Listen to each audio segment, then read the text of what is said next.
to take a steep power dive. But in early use, the dive cuts off fuel flow and kills the engine. Sudden silence becomes a tip-off to impending doom.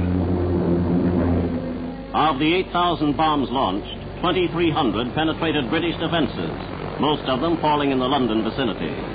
The propulsion roar of the flying bomb... The world's first cruise missile rains fire and ash on Britain in 1944 and 45, terrorizing London, with thousands killed and tens of thousands injured. Hundreds of homes, hospitals, and public buildings were hit. They fell in crowded streets during rush traffic hours. But new deep shelters built for this emergency were put to use and saved the lives of thousands of people.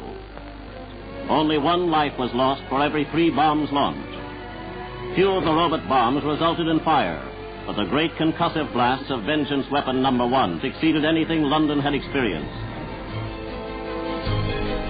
Part technological masterpiece, part military triumph. Hitler's secret science is paying off. But there's one big problem with the Big Bang: accuracy.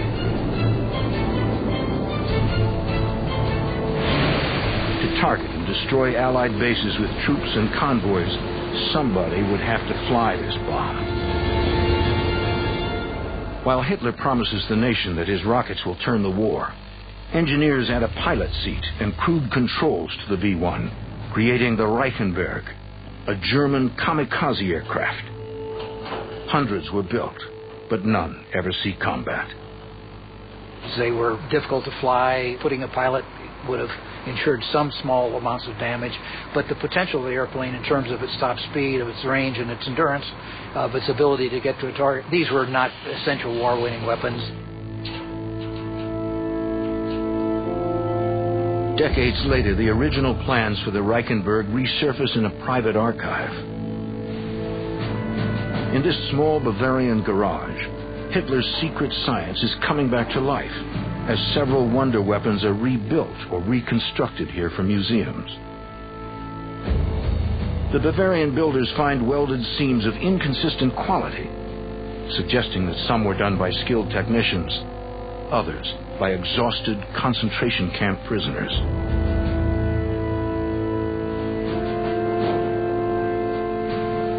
This restored relic is still capable of flight. All it lacks is the volunteer to fly it.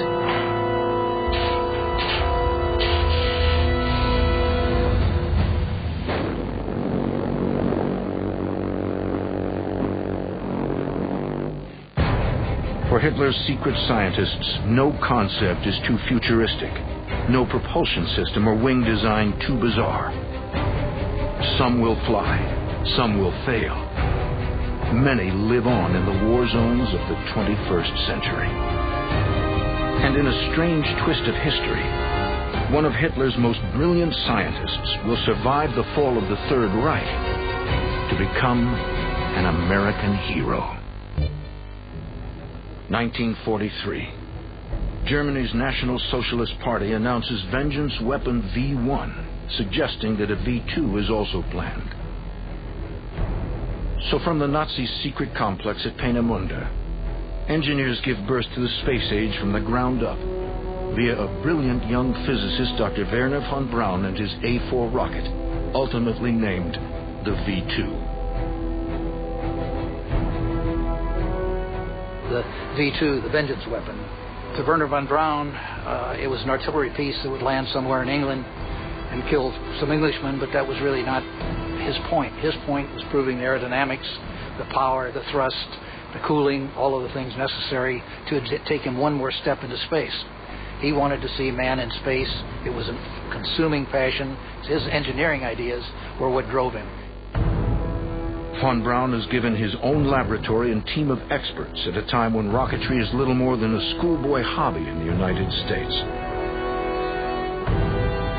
Ultimately, he creates the world's first long-range ballistic missile, the unstoppable V2 retaliation rocket. In September of that same year, 1944, the Germans also began their firings of the vastly superior V2. which was powered by a real liquid fuel engine. Military rockets in a rudimentary form had been used for centuries, but their propulsion was by the use of gunpowder. In this new era, it was the Germans who realized that the liquid fuel rocket could be put to military use, that it could be given impressive range and great destructive power. The German focus on advanced technology completely changes the capabilities of science and warfare.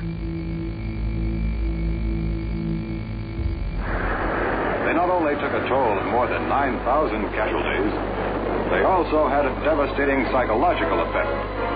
For unlike the buzz bomb, the V-2 fell without warning.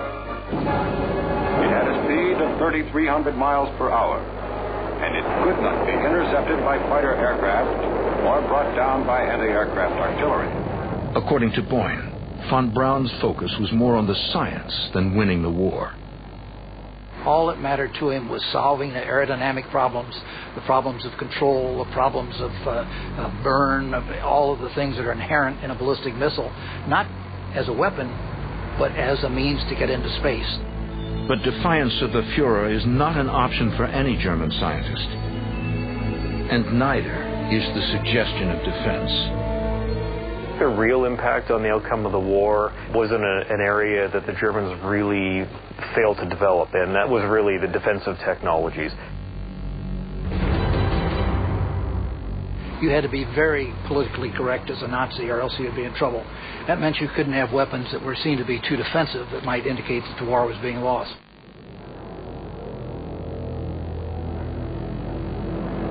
But the truth for Germany was that the war was being lost.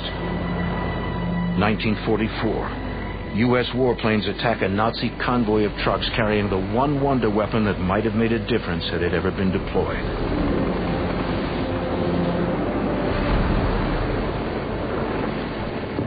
The Typhoon, the world's first defensive ground-to-air missile, designed to augment Nazi efforts to shoot down Allied bombers. The one thing that Germany could have done by 1943, if they had properly concentrated their resources, was to concentrate not on a V-2 to hit Great Britain, but on a series of anti-aircraft missiles to knock down any bomber that comes over it. So they could have created an effective integrated air defense system.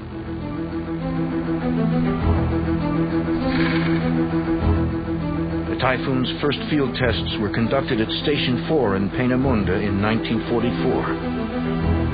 It's revolutionary and economical. A simple steel tube about 6 feet long, filled with a mix of nitric acid and synthetic fuel.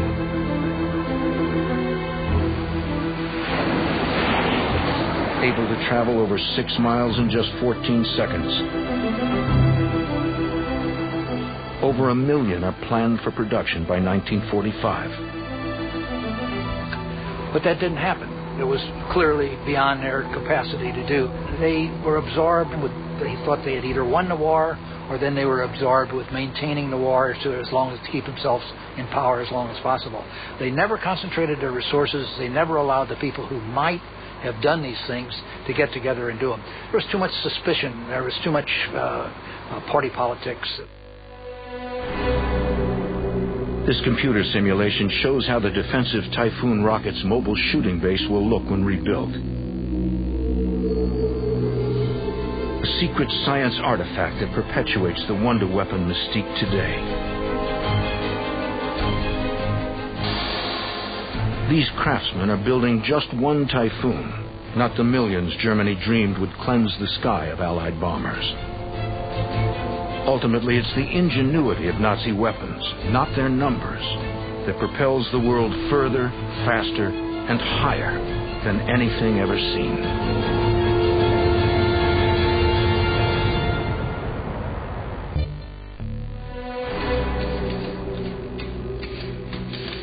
Nazi secret files reveal war machines so futuristic that it's hard to believe they were spawned in our grandparents' time.